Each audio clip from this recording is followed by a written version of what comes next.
शोर यूं ही न परिंदों ने मचाया होगा।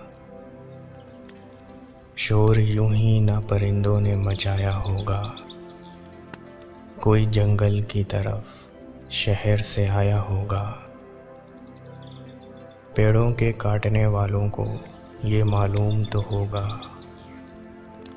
पेड़ों के काटने वालों को ये मालूम तो होगा। जिस्म जल जाएंगे जब सर पे न साया होगा।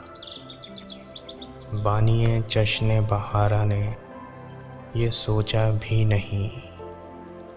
बानिए जश्न बहारा ने ये सोचा भी नहीं। किसने कांटों को लहू अपना पिलाया होगा। बिजली के तार पे बैठा हुआ हंसता पंछी। बिजली के तार पे बैठा हुआ हंसता पंछी सोचता है कि वो जंगल तो पराया होगा। सोचता है कि वो जंगल तो पराया होगा। अपने जंगल से जो घबरा के उड़े थे प्यासे। अपने जंगल से जो घबरा के उड़े थे प्यासे।